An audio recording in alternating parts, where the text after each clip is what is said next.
Alicia. So, emotional reasoning, you're allowing your negative thoughts, like, see the world. So you feel as, like, since it's negative, you feel as it should be true.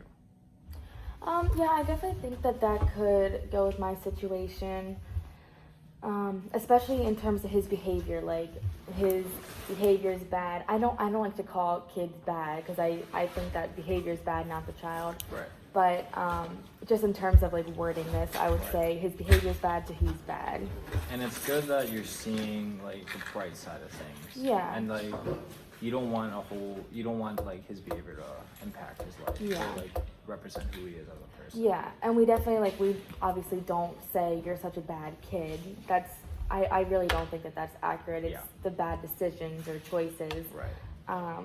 Yeah. But I can, for this that. purpose, I could see, Okay. Should statements, like you should. Oh yeah. Should done this differently. Yeah. Just I should be able to help him, or I should know what to do. I should be able to make his behavior better, stuff like that. Are you like blaming that, like putting that on yourself? Are you beating yourself up over that? Not really beating myself up. It's more just a frustration. Like, okay. There's only so much I can do. Right. And I recognize that even though I feel like I should be able to, I also know that I can't. Gotcha. So I recognize that, but it's also, like an internal conflict of interest. Okay. Yeah. And that just goes back to his behavior, right? I assume. Yeah. Like, because like, since he's acting this way, like you should like do more, or you should, Yeah. like, you feel as you should do more. Yeah. Okay. Labeling and mislabeling, instead of like describing your error, you're like attaching a negative label to yourself. Like you. I don't think so. Okay. Like I don't call myself like a bad teacher or stuff like that. So no, like you don't say harsh things about yourself or anything, and that's good because that's only gonna lower your self-esteem. Yeah. Or like your personality, because you want to try to keep the negative things away and trying to see the positive through it. Yeah. And the last one, personalization. You see yourself as a cause of negative events or external events, which you weren't responsible for. No, I don't see that. I know that I'm not the reason why his behavior is the way it is. I know it's because he has a tough home life and because he has ODD. Right. And that's obviously, neither of those are my fault. So I definitely know that. Yeah, and it's I don't good. personalize it. Right, and it's good you're not like using that to blame yourself because I mean you're not like making him act that way. Yeah. It's mostly just like his childhood or anything that leads up to the day, like before he comes to daycare and all of that. Yeah. So, all right, great. So we worked through the emotions. We worked through the distortions and the in-depth on how you're feeling through your situation. The next sheet I have for you is, we'll go down the list. It's initial thoughts is what you're feeling, like what you're feeling right now through your situation. Okay. Benefits is like the positives that you're taking away from your initial belief. Even though it might be hard because your initial belief is probably leading towards negatives, but the way we like working back through your situation, we try to see the positive things. Yeah. So we want to see like the positive, which is the benefits of your initial belief. Yeah. The distortions were the list that I just went over, Okay, yeah. the ones that we've gone through and how you're feeling. Challenges to the belief. What are some of the challenges that knowing that your belief is false or you know that it's wrong? So, and then corrective thought. What's a different way you can see through, or a positive way that you can see through your initial belief? Okay. So what I would like you to do is you can write down your two initial beliefs, and then we'll go from there and we can work through them. Okay.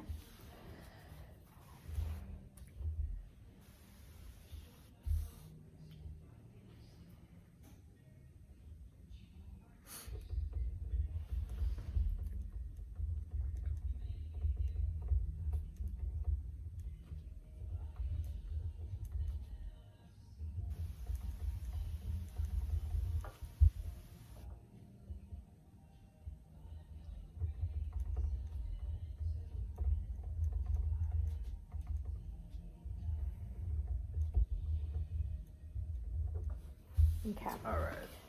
So, is there a specific order, or do you want to read them out loud to me? Yeah, so I wrote, there's nothing I can do for this child. And my next one is, his behavior is never good. Okay. Do you want to share one that you're feeling the most, or do you want to? We'll go over both of them, but do you want to share the one that you've been leaning towards the most? Right now, definitely the first one, where there's nothing I can do for this child. Okay. That goes along with a lot of my big feelings of hopeless frustration and anger. Okay. Yeah. All right. So the next step will be the distortions. So going over the list, we went over. Are you feeling any of the ones that we've gone through? Yeah, I definitely think the first one, all or nothing thinking, would go Okay. for this, because I said there's nothing I can do for this child, and that has to do with, like, black and white stuff. Right. So you think that's pretty accurate? Yeah, I'd say that. Okay. So go ahead and write that down. Okay.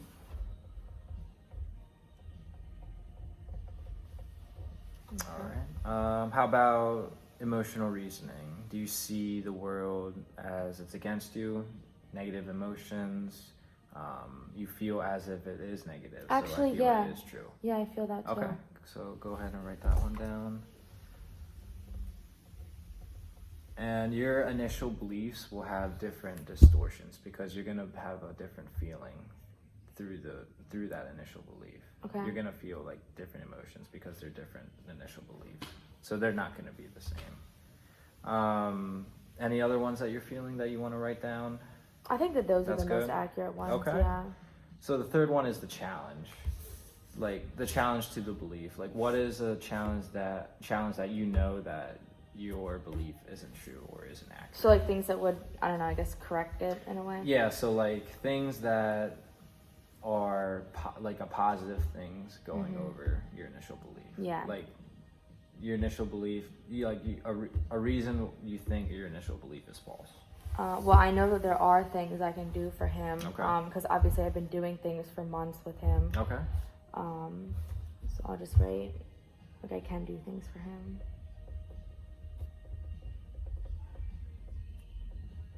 And going in depth of that, what are some of the things you can do? Well, the latest things that we're starting this week is different charts. Okay. And also we have a little picture emotion chart. Okay. That we're gonna have him say, like, because he's always concerned about how his actions make his mom feel. He always says, I want mommy to be happy. Right. So if he does something wrong, we'll say, how will mommy feel about this? Will she like, and then, we point a smiley face and a sad face. How will she feel? And it's good that you're starting to have a plan or having like some sort of organization to see past your beliefs. Yeah. So charts is a more specific thing of what we've been doing lately. Right. The next step, benefits. What are some of the, I know like it's a initial belief and it's hard to see the positives sometimes. And some of the, what are some of the benefits that you might think, or some of the positives that you can take away from your initial belief? So going over, there is nothing you can do for this child. What are some of the positive things that you can see with that belief? I think that although this statement is like really negative and might seem like I don't care, it's kind of derived from the fact that I've tried so many different things and like they're still not working. Right. So I think that like the background to it shows that I do care so much. Right. So caring, yeah, empathy, like you want the child to be better. Yeah. And you're giving that child all of your time. So that Yeah. shows that you want to see progress with that child. Yeah. So I think that's something you can take away from that. Mm-hmm. Okay, and the last step, corrective thought. So your initial thought is you can never do, or you can't do anything for this child. Mm-hmm. And we've gone through the benefits, and you have some positives through that, your distortions of how you're feeling, and then the challenges about it. Yeah. So taking all of that and the stuff that we talked about today, what's a corrective mindset that you want to have moving forward? Changing from there's nothing I can do for this child, I definitely say that, although it's frustrating because we've done so much for him, there are still more things that we can explore, different opportunities that we can try with him. Right. So even though it might seem hopeless, there's still so many things that we could try. Absolutely. So there's always more things you can try, or there's always going to be a solution. Yeah. But it's just a matter of Yeah. finding the right one.